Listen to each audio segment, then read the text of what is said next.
হত্যায় কোনো বাহিনী বা দলের সম্পৃক্ততায় গুম, খুন, যৌন নির্যাতনকে মানবতা বিরোধী অপরাধ হিসেবে গণ্য করা ও জড়িত রাজনৈতিক দলকে 10 বছর নিষিদ্ধ করা সহ 8টি সংশোধনী প্রস্তাব করে আইন মন্ত্রণালয়। সেটা হলো আওয়ামী লীগকে নিষিদ্ধ করার টার্গেট নিয়ে একটি আইন প্রণীত হবে এবং তার একটি খসড়া আইন উপদেষ্টা ইতিমধ্যে তৈরির কাজে হাত দিয়েছেন, তৈরি করেছেন অথবা জমা দিয়েছেন। অদ্ভুত বাংলাদেশে অনেক কিছুই ঘটে। এটা নিয়তির কারণে ঘটে, কুকর্মের কারণে ঘটে। আর সব ঘটনা যে কেবলই মাত্র যাকে বলা হয় কুকর্মের কারণে ঘটে তাও নয়। আবার কিছু কিছু ঘটনা ঘটে যেগুলো আজ মনে হচ্ছে আজকের জন্য প্রযোজ্য, কিন্তু আগামীকাল এটির কোনো বাস্তবতা থাকে না।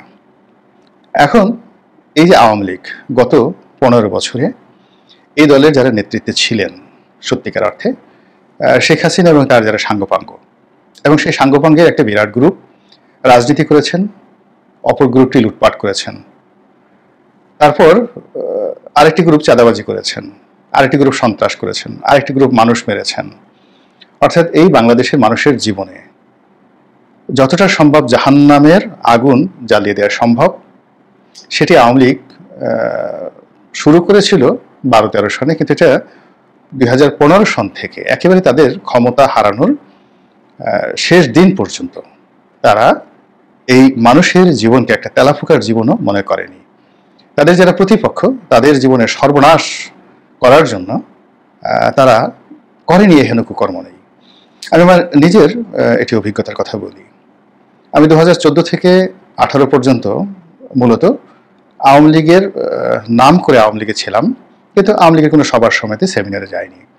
কিন্তু এখন যে ভাষায় কথা বলছি তখনও ঠিক সেই ভাষায় কথা বলতাম। 2014 সনের আগে যখন আমি সংসদ সদস্য ছিলাম তখন দলকে ডিফেন্ড করতাম, তার সঙ্গে সঙ্গে আবার দলের বিরুদ্ধে সমপর্যায়ে কথা বলতাম। মন্ত্রী, এমপি, সংসদ সদস্য, স্বয়ং প্রধানমন্ত্রী থেকে শুরু করে আরও অনেককে নিয়ে নেতিবাচক কথা বলতাম, আবার তার সঙ্গে সঙ্গে দলের ইতিবাচক কথাগুলো বলার চেষ্টা করতাম। তো 2014 সনের পরে আমি খুব সতর্ক অবস্থানে ছিলাম, কেননা আমাকে যখন জেলে যেতে হয়েছিল সালমান এফ রহমান সাহেবের সঙ্গে মতদ্বৈততার কারণে, তখন জেলে যাওয়ার পর আমার যেটা আর্ত উপলব্ধি হলো তার কারণে আমি অনেকটা সতর্ক অবস্থায় দিন যাপন করেছি। তো 18 সন পর্যন্ত আমার আসলে তেমন কোনো ভয় ছিল না, কিন্তু যেই মুহূর্তে আমি বিএনপিতে যোগদান করেছি আমার তেমন কোনো ক্ষতি হয়নি। আমার গ্রামের বাড়িটা ভেঙে দিয়েছে, তারপর আমার গাড়িটা ভেঙে দিয়েছে, এই সমস্ত কর্মকাণ্ড হয়েছে। রাস্তাঘাটে হয়তো চলতে ফিরতে গিয়ে আমাকে সবসময় একটা আতঙ্কের মধ্যে কাটাতে হয়েছে। তা আতঙ্ক যে কী জিনিস এটি আমি ওই সময়টিতে টের পেয়েছি। তো এভাবে যারা সমাজের সাধারণ আমজনতা তাদের সবার জীবনকে আওয়ামী লীগ এভাবে আতঙ্ক দ্বারা, ভয় দ্বারা, অত্যাচার দ্বারা, জুলুম দ্বারা, অর্থনৈতিক ক্ষতি দ্বারা একেবারে তছনছ করে ছেড়ে দিয়েছিল। তো সেই আওয়ামী লীগের পতন হয়েছে। পতন হওয়ার পর এখন সব মানুষই যারা দায়ী ব্যক্তি তাদের গ্রেপ্তার চাচ্ছেন, বিচার চাচ্ছেন, এবং জনরোষ এমন পর্যায়ে অনেক মানুষ গণপিটুনি দিতে চাচ্ছেন, অনেক মানুষ মারতে চাচ্ছেন। তো এই জিনিসগুলো মানে আপনি কোনো অবস্থাতেই এখন নীতি কথা বললে লাভ হবে না। এখানে মানুষের সেন্টিমেন্টটা আসলে এইরকমই। যখন দীপুমণিকে ধরা হলো, হাত কড়া পরানো হলো, তারপর তার গায়ে ডিম মারা হলো, কিংবা আগামীতে যদি হারুন, বেনজির, তারপর বিপ্লব, এ সকল কুখ্যাত লোকজন ধরা পড়ে, তাহলে আপনি আসলে জনরোষ যেটি ওটি বন্ধ রাখতে পারবেন না। তো এই মুহূর্তে আসলে আওয়ামী লীগের বিরুদ্ধে যে জনরোষ 1971 সনের মুক্তিযুদ্ধের পর জামাত, আলবদর আর শামস তাদের বিরুদ্ধেও কিন্তু একই জনরোষ ছিল। এবং যখনই যারা ক্ষমতায় এসেছে প্রাণান্ত চেষ্টা করেছে জামাতকে শেষ করে দেওয়ার জন্য, কিন্তু জামাত শেষ হয়নি, অত্যাচারিত হয়েছে, জুলুমের শিকার হয়েছে, কিন্তু জামাত শেষ করা যায়নি। আবার জামাতের পক্ষেও কিন্তু কথা বলা যায়নি। এবং এখনো দেখেন অলানে ছাড়েন জামাত যে রাজনৈতিক তৎপরতা শুরু করেছে, এই রাজনৈতিক তৎপরতা প্রথম 3-4 দিন, আগস্ট মাসের 5 তারিখের পরে সর্বোচ্চ 10 তারিখ পর্যন্ত মানুষ জামাতের কর্মকাণ্ড নিয়ে সমালোচনা করেনি। কিন্তু এখনকার বাস্তবতা হলো যে মানুষ সমালোচনা করছে, প্রচণ্ডভাবে সমালোচনা করছে, এবং এই সমালোচনাগুলো কিন্তু বাড়তে থাকবে। এর অর্থটা হলো যখন আপনি কোনো একটা অন্যায় করবেন, অপকর্ম করবেন, আপনাকে কিয়ামত পর্যন্ত তার দায় এবং দায়িত্ব কিন্তু বহন করতে হবে। আওয়ামী লীগের ক্ষেত্রেও কিন্তু তদ্রূপ।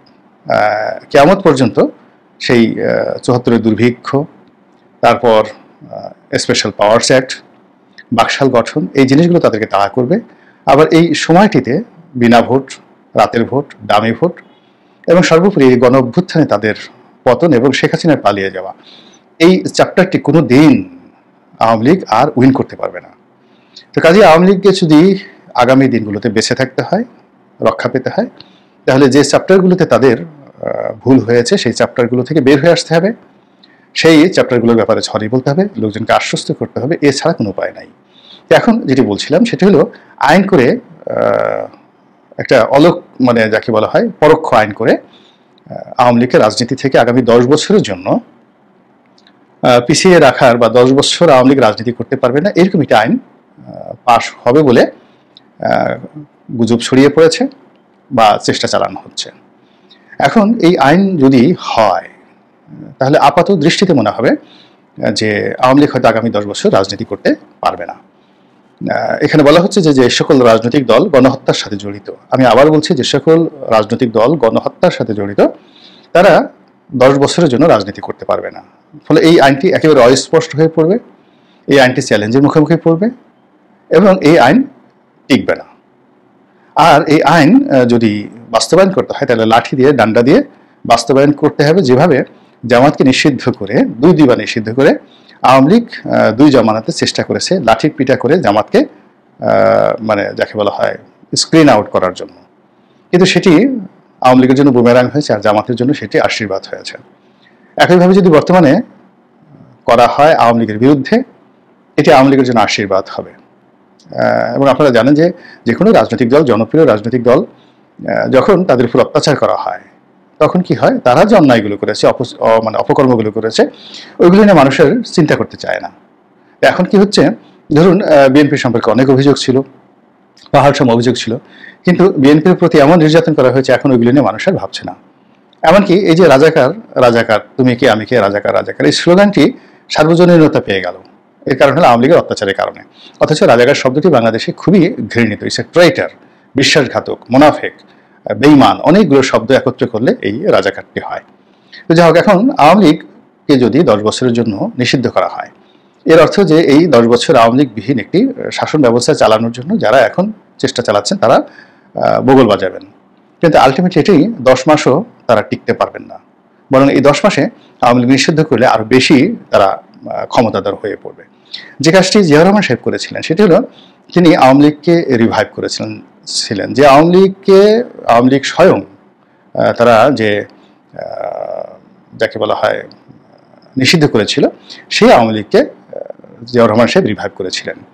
এবং তিনি রিভাইভ করতে গিয়ে দেখলেন যে পারা যাচ্ছে না, তখন তিনিই কিন্তু শেখ হাসিনাকে দিল্লি থেকে আনানোর ব্যবস্থা করেছিলেন, ডক্টর কামাল, তারপর জনাব আব্দুর রাজ্জাক, ওনাদের মাধ্যমে। তো এই হলো রাজনীতির প্রজ্ঞা। এখন যেটি হচ্ছে সেটি হলো যে আওয়ামী লীগের যাদের বিরুদ্ধে কোনো দুর্নীতির অভিযোগ নেই এবং যারা নেতৃত্বের যোগ্যতা সম্পন্ন, দেশে এবং বিদেশে যাদের গ্রহণযোগ্যতা রয়েছে, সে সকল মানুষের জন্য উইন্ডো করে দিতে হবে, দরজা খুলে দিতে হবে। আর সেই মানুষগুলো যদি আসে তাহলে আওয়ামী লীগের যারা দুর্নীতিবাজগুলো আছে তারা আলটিমেটলি পিছিয়ে পড়বেন। এবং সেই কাজ না করে যদি অ্যাজ এ হোল এত বড় একটা বড় দলকে নিষিদ্ধ করার অপচেষ্টা করা হয়, আমি এখানে অপচেষ্টা বললাম এই কারণে যে এই চেষ্টা কখনো কোনো অবস্থাতেই বাস্তবায়িত হবে না, বরং এই কাজ যারা করবেন তারা আগামী দিনগুলোতে বিপদে পড়বেন, বিপত্তিতে পড়বেন এবং যাকে বলা হয় এটি নিয়ে যে অনার সৃষ্টি তৈরি হবে তার জন্য দায় দায়িত্ব তাদেরকে বহন করতে হবে। একেবারে স্পষ্ট বাংলা কথা।